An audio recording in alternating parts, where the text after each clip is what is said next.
Living room की व्यवस्था आप अच्छी तरह से समझ गए हैं। जब हम रसोई में ज़्यादातर जाते हैं तो होता ये है कि रसोई में जो दरवाजे होते हैं वो हमेशा कुकिंग करने वाली जो महिलाएं हैं उनके पीठ के पीछे होते हैं। शास्त्र कहता है कि घर के अंदर किसी भी कमरे में कार्य करते हुए, चाहे वो आपका ऑफिस हो, केबिन हो या फिर अन्य कोई कमरा हो, आपका दरवाज़ा आपके दाहिने बाएं या सामने होना चाहिए। सव्य, अपसव्य या उत्संग स्थिति में होना चाहिए, पृष्ठभंग स्थिति में नहीं होना चाहिए। अगर आप रसोई बनाते समय दरवाजे को नहीं देख पाते, दरवाज़ा आपके पीठ के पीछे है, तो ये दोषपूर्ण स्थिति है, ये पृष्ठभंग स्थिति है, ये गलत है, इसका उपाय करना ज़रूरी है। आज की तारीख में हमारे पास ग्राइंडर है, मिक्सर है, कटर है, चॉपर है, सब अंग्रेजी नाम आ गए। ये सारी मशीनरीज जो कि क्रशिंग, चॉपिंग, कटिंग से जुड़ी हुई हैं, ये सारी दक्षिण और पश्चिम की तरफ होनी चाहिए। सारे अरेंजमेंट टफ डायरेक्शन में होने चाहिए और बहुत बार रसोई की व्यवस्था इस तरह करनी चाहिए कि ये पूर्वाभिमुख ही काम किया जा सके। अगर नहीं हो तो भी करने का प्रयत्न करना चाहिए कि रसोई के अंदर ज़्यादा से ज़्यादा सामान दक्षिण और पश्चिम में भरा जाए। डाइनिंग एरिया गोल नहीं होना चाहिए, इस बात का हमेशा ध्यान रखें। हमेशा इस तरह का डाइनिंग एरिया श्रेष्ठ कहा जाता है जिसमें रेक्टेंगुलर स्थिति हो, प्रयत्नपूर्वक खूब प्रकाश होने चाहिए, अच्छे नारंगी रंगों का प्रयोग करना चाहिए। बेडरूम के बारे में बहुत सारी बातें कही गई हैं। कुछ डिस्क्रिप्शन ऐसे हैं जो ज्योतिष के साथ समन्वय करके कहे जाते हैं, कुछ डिस्क्रिप्शन ऐसे हैं जिसमें ज्योतिष और वास्तु का थोड़ा सा अंतर है। वास्तु के ग्रंथ प्राथमिक दृष्टि में ये कहते हैं कि सभी श्रेष्ठ लोगों का शयन कक्ष दक्षिण और पश्चिम में होना चाहिए। जिस भी व्यक्ति की कुंडली के आधार पर ही उस व्यक्ति का घर बनाना चाहिए, यानी उसका शयन कक्ष या उसका अध्ययन कक्ष या उसका ऑफिस या उसका केबिन अपनी दिशाओं के अनुरूप होना चाहिए जो उसकी कुंडली में ज़्यादा सकारात्मक हो। साधारण रूप से दक्षिण और पश्चिम में करना बहुत अच्छा है। बहुत सारे ग्रंथ हैं जो दक्षिण और पश्चिम की तरफ अपने बेडरूम को बनाने की बात करते हैं। यहाँ पर मैं आपको ये बताना चाहूँगा, अगर आपका बेडरूम मास्टर बेडरूम इस तरह से है तो आप प्रयत्नपूर्वक अपना सर पूर्व की तरफ रखें, वार्डरोब पश्चिम की तरफ रखें, उत्तर दिशा में खिड़कियाँ रहें। ये व्यवस्था है, बहुत उत्तम व्यवस्था है, इसमें कोई दिक्कत नहीं आएगी। बहुत बार आजकल प्रश्न ये आते हैं कि दरवाजे से जब बेडरूम में हम जाते हैं तो बेडरूम में बेड के बिल्कुल सामने मिरर होना चाहिए कि नहीं होना चाहिए।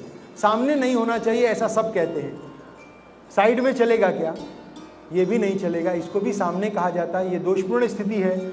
मिरर कभी भी बेड के इस तरफ नहीं होना चाहिए जिससे कि बेड की छाया उसमें पड़े या बेड पूरा का पूरा उसमें दिखाई पड़ रहा हो।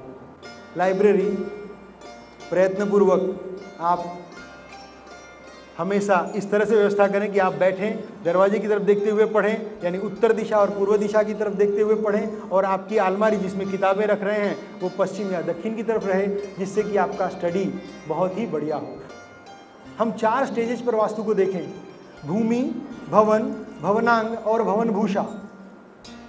भूमि कैसी होनी चाहिए उसके बारे में हमने बात की। भवन कैसा होना चाहिए उसके बारे में हमने बात की। भवनांग यानी कौन से कमरे कहाँ होने चाहिए उसके बारे में थोड़ी सी बात की। लेकिन भवन भूषा में जो पेंटिंग्स या फोटोग्राफ्स लगाएंगे उसके बारे में भी जानना जरूरी है। ग्रंथों में ये कहा गया है कि हमारे पास कुल 9 रस होते हैं। उसमें से श्रृंगार रस और हास्य रस, इनके चित्रों की स्थापना ही आप अपने वास्तु में करें और अन्य किसी भी चित्र की स्थापना अपने वास्तु में न करें। ऐसा कोई भी पेंटिंग, फोटोग्राफ्स जिसमें क्रूर बातें दिखाई गई हों, कठिन बातें दिखाई गई हों, भ्रमदायक बातें दिखाई गई हों, दुखी होना दिखाया गया हो, उसका उपयोग नहीं करना चाहिए। जैसे ये चित्र में हमारे वीर शिवाजी काफ़ी वीर मुद्रा में है। ये वीर रस का चित्र है। इसका उपयोग भी हम अपने वास्तु के अंदर नहीं कर सकते हैं, अन्य जगहों पर जरूर करना चाहिए। जबकि ये एक शांत तरीका है, इस तरह के चित्रों का प्रयोग किया जा सकता है। रावण, सीता हरण और जटायु वध की बात कही गई, बहुत ही सुंदर पेंटिंग है। लेकिन ये घरों में नहीं लगानी चाहिए। वो पेंटर मुझसे नाराज़ होगा, लेकिन ये चित्र जरूर लगाना चाहिए क्योंकि इसमें सौंदर्य दिखाया गया है, शांति दिखाई गई है।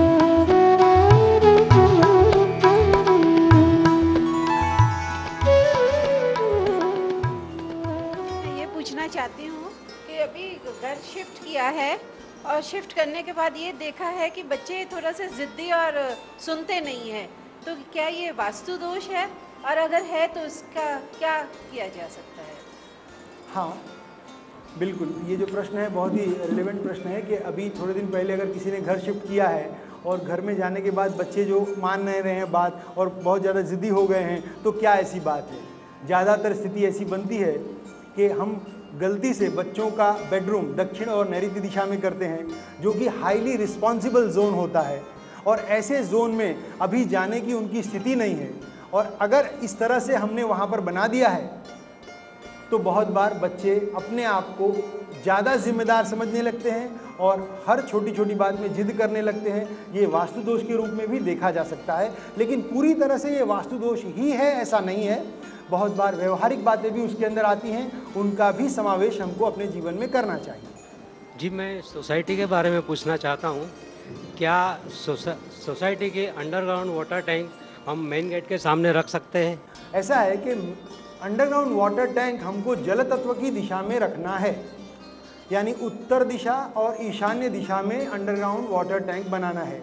अगर आपका सोसाइटी का दरवाज़ा उत्तर और ईशान्य दिशा में है तो बिल्कुल दरवाजे से लगा हुआ टैंक इस प्रकार से बनाइए कि वो ज़मीन के अंदर हो, और उसकी जो आरसीसी स्लैब है इतनी मजबूत बनाइए कि उस पर गाड़ियाँ आ जा सकें। उसमें आपको दिक्कत नहीं है और ज़रूर करना चाहिए, वो दोषपूर्ण नहीं है।